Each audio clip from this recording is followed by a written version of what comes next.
दोस्तों, भारत के भूगोल को लेकर के आज हम अपने 25 प्रश्नों को कवर करेंगे। वास्तविक नियंत्रण रेखा भारत को किस देश से अलग करती है? ठीक है, LAC जो है लाइन ऑफ एक्चुअल कंट्रोल जो है भारत को किस देश से अलग करती है? ठीक है, तो दो बातें आप ध्यान रखिए। ठीक है, एक LAC होता है और एक LOC होता है, लाइन ऑफ कंट्रोल और लाइन ऑफ एक्चुअल कंट्रोल।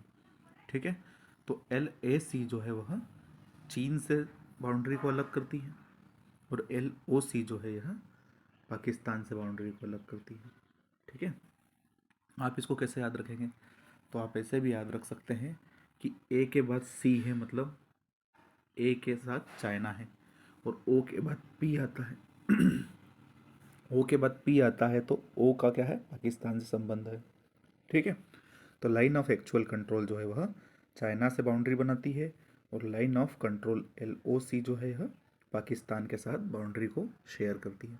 ठीक है, केंद्रीय गन्ना प्रजनन संस्थान कहाँ स्थित है? तो दो बातें यहाँ पर भी है।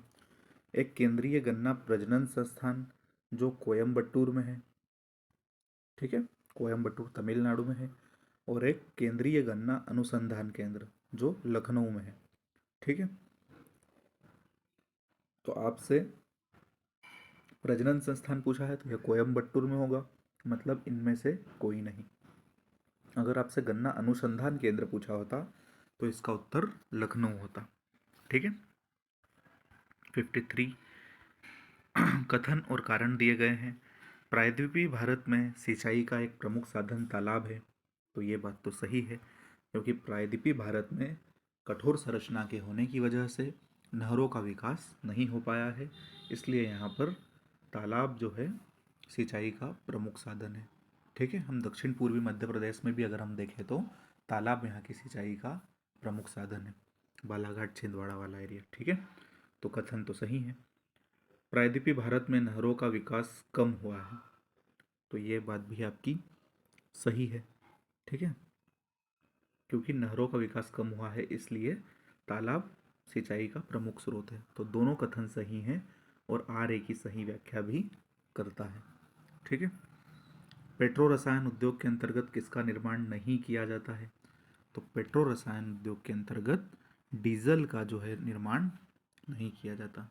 ठीक है, बाकी कृत्रिम रेखा, कीटनाशक और जो प्लास्टिक है ये पेट्रो रसायन उद्योग के अंतर्गत आता है। ठीक है, और पेट्रोल और डीजल जो है यह दोनों अलग अलग हैं।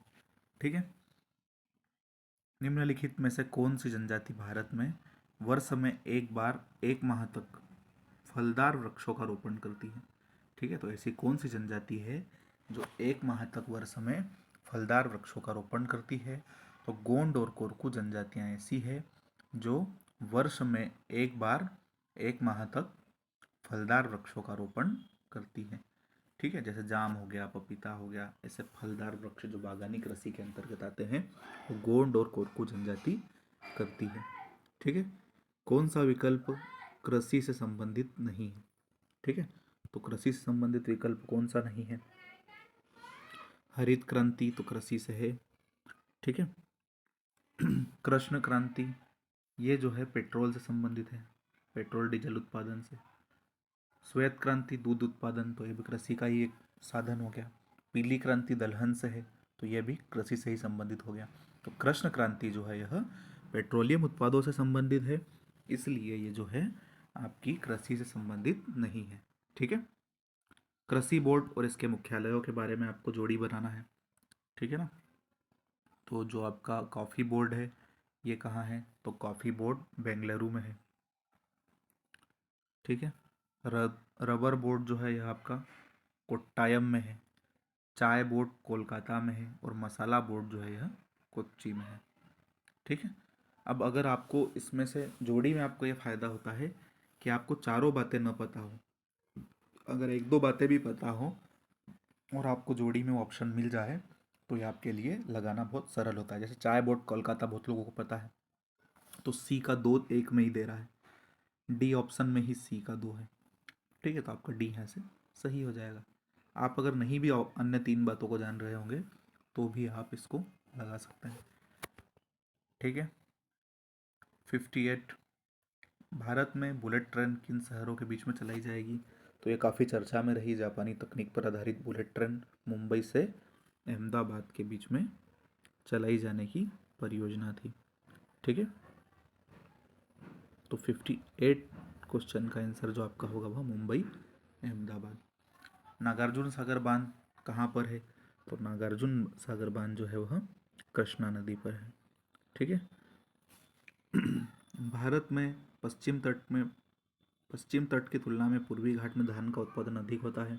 तो आप जानते हैं कि आंध्र प्रदेश की साइड जो होता है वह धान का उत्पादन अधिक होता है। तो ये बात तो सही है।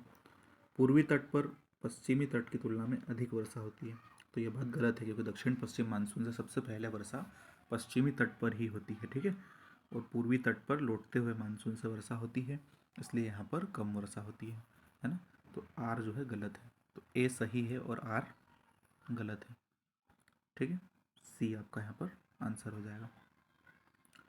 सूची 1 को सूची 2 से मिलाना है। खनन क्षेत्र और खनिजों के बारे में बताना है।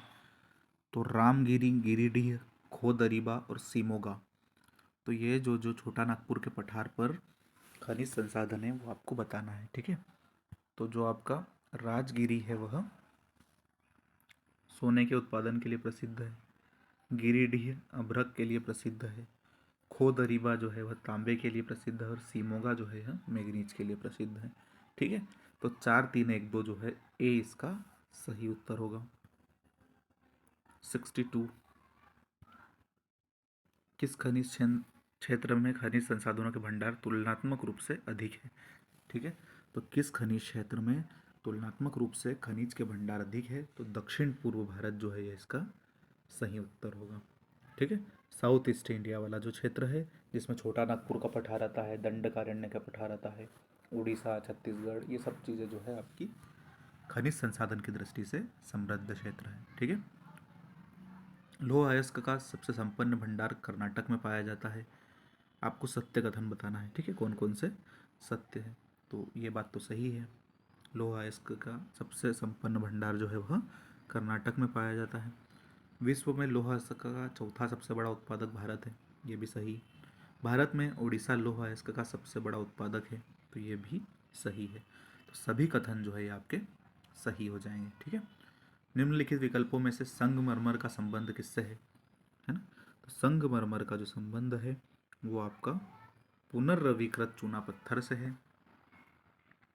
ठीक है। तो ए ही जो है आपका सही हो जाएगा, पुनर्रविकृत कायांतरित चूना पत्थर, क्योंकि ये एक प्रकार की कायांतरित चट्टान होती है ना। हाइड्रोजन ऊर्जा के संबंध में सत्यकूट को पहचानिए। तो हाइड्रोजन ऊर्जा के संबंध में यह एक नवीकरणीय ऊर्जा का स्रोत है। सही बात है। नाभिकीय विखंडन की क्रिया पर आधारित है। तो यह गलत होता है, क्योंकि हाइड्रोजन ऊर्जा जो है नाभिकीय संलयन पर आधारित होती है। ठीक है। राष्ट्रीय हाइड्रोजन ऊर्जा बोर्ड का गठन भारत में 2015 में किया गया। सही बात है। हाइड्रोजन को ठोस चट्टानों के चूर्ण से प्राप्त किया जाता है। तो ये गलत बात है, क्योंकि हाइड्रोजन को कहीं ना कहीं जल से भी प्राप्त किया जा सकता है। समुद्री जल से अभी हाइड्रोजन को प्राप्त करना भारत का प्रमुख लक्ष्य है। तो 1 और 3 जो है आपका सत्यकूट है। प्रश्न संख्या 66, निम्नलिखित में से कौन से पदार्थ जैव ऊर्जा में उपयोगी होते हैं? तो बायोमास एनर्जी जो है पेड़ पौधों से संबंधित या जीवों से संबंधित उत्पादों से जो ऊर्जा उत्पन्न की जा रही है वह बायोमास एनर्जी है। जेट्रोफा सही है। करांजा भी सही है। धान की भूसी, गन्ने की खोई भी सही है। और कराकास भी सही है।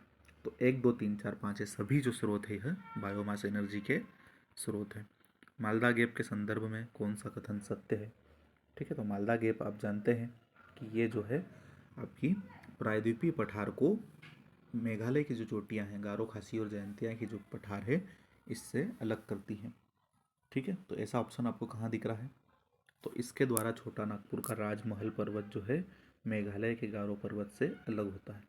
ठीक है। जब आप फिजिकल ज्योग्राफी देखेंगे तो आपको यह मिल जाएगा। ठीक है। मालदा गेप जो है पश्चिम बंगाल वाले क्षेत्र में है, और ये आपको गारो को राजमहल से अलग करता है। ठीक है। कौन सा विकल्प कोयला से संबंधित नहीं है? ठीक है। तो कोयला 4 प्रकार का, एंथ्रेसाइट, बिटुमिनस, लिग्नाइट और पीट। एंथ्रासाइट सबसे उच्च कोटि का कोयला होता है। बिटुमिनस द्वितीयक श्रेणी का कोयला होता है जो भारत में सबसे ज़्यादा उपलब्ध है। लिग्नाइट और पीट जो है निम्न कोटि के कोयले होते हैं, जबकि सीडेराइट जो है यह लोहे का अयस्क है, न कि कोयले का अयस्क है। ठीक है। भारत में खनिज तेल संपन्न क्षेत्र जो है पन्ना मुक्ता किस राज्य में स्थित है? तो पन्ना मुक्ता जो है यह आपका महाराष्ट्र में है। जो आपका पेट्रोल के लिए बॉम्बे हाई नाम का जो खनिज संसाधन क्षेत्र है वह आपका पन्ना मुक्ता क्षेत्र के नाम से जाना जाता है। ठीक है। निम्नलिखित विकल्पों में से मंगला, भाग्यम, शक्ति और ऐश्वर्या है। यह मध्य प्रदेश पीएससी मेंस में पूछा गया प्रश्न है। मंगला, भाग्यम, शक्ति और ऐश्वर्या जो है यह खनिज तेल के कुएं है राजस्थान में। ठीक है। तेल बेसिन है जहाँ से खनिज तेल का उत्खनन किया जा रहा है। ठीक है। कौन सा लौह संयंत्र रूस की सहायता से द्वितीय पंचवर्षीय योजना में आरंभ किया गया? तो इसके लिए मैंने आपको पहले भी एक ट्रिक बताई थी, भीरूराज दुबे। ठीक है। भिलाई जो है यह रूस के सहयोग से बनाया गया। रा जो है राउर केला जो है जर्मनी के सहयोग से बनाया गया। और दुर्गापुर जो है वह ब्रिटेन के सहयोग से बनाया गया। भीरूराज दुबे। ठीक है। तो आपका ये भिलाई जो है यह रूस की सहायता से बनाया गया। ठीक है। यहाँ पर आपको रूस की जब बजाय सोवियत संघ भी लिखा जा आ सकता है, क्योंकि 1956 के आसपास रूस वाला जो क्षेत्र है यह सोवियत संघ के नाम से जाना जाता था। रूस का विघटन नहीं हुआ था। ठीक है। प्रश्न संख्या 72, सूची 1 को सूची 2 से सम्मिलित करना है। ठीक है। तो कोरबा जो है वह किस खनिज संसाधन से संबंधित है? तो कोरबा तो एल्यूमिनियम से संबंधित है। अब आपको एक पता हो गया तो आप यहाँ पर ए होगा या तो फिर डी होगा इसका आंसर। ठीक है। हॉस्पेट जो है वह लोहा अयस्क, लोहा और इस्पात से संबंधित है, तो 2 का 4 होगा। ठीक है। जामनगर जो है वह तेल शोधन से संबंधित है, तो ये 2 होगा। हल्दिया जो है उर्वरक से है, तो ये 3 होगा। तो डी आपका जो आंसर है वो यहाँ पर सही हो जाएगा। ठीक है। जोड़ी मिलाने में आप ध्यान रखिए कि आपको एक भी ऑप्शन अगर पता है तो आप वहाँ से अपना उत्तर ढूंढना शुरू कर दीजिए। ठीक है। प्रथम सीमेंट संयंत्र 1904 में कहाँ स्थापित किया गया? तो भारत का प्रथम सीमेंट संयंत्र जो है वो 1904 1904 में चेन्नई में शुरू किया गया। अब आपको असत्य युग्म बताना है। भारत का कॉटनोपोलिस किसे कहते हैं? ठीक है। तो भारत का कॉटनोपोलिस मुंबई वस्त्र व्यापार के लिए प्रसिद्ध है। दक्षिण का मैनचेस्टर कोयम्बटूर, ये भी सही है। पूर्व का बोस्टन अहमदाबाद, तो पूर्व का बोस्टन अहमदाबाद भी सही है। और उत्तर का मैनचेस्टर लखनऊ, यह गलत है, क्योंकि उत्तर का मैनचेस्टर जो है कानपुर को कहते हैं, न कि लखनऊ को कहते हैं। ठीक है। तो असत्य जो है वो आपका डी असत्य हो जाएगा। ठीक है। तो उत्तर का मैनचेस्टर जो है कानपुर है, बीच में का है तो कानपुर, और दक्षिण का मैनचेस्टर बीच में का है तो कोयम्बटूर। ठीक है। दोनों में का है और कोयम्बटूर और कानपुर दोनों के आंसर है। ठीक है। दंडकारण्य के पठार के संबंध में असत्य कथन को छाटिए। ठीक है। तो दंडकारण्य के पठार के बारे में असत्य कथन क्या होगा? बस्तर का पठार इसका प्रमुख उपभाग है, तो ये तो सही बात है। छत्तीसगढ़ के क्षेत्र में बस्तर का पठार जो है दंडकारण्य का एक प्रमुख उपभाग है। लोहा अयस्क उत्पादन के लिए प्रसिद्ध है, ये भी सही है। इंद्रावती इस पठार की जीवन रेखा है, ये भी सही है। यहाँ कोणदारी वनों का विस्तार है, तो ये गलत है, क्योंकि यहाँ पर साल वनों की प्रधानता है और इसे साल का द्वीप भी कहा जाता है।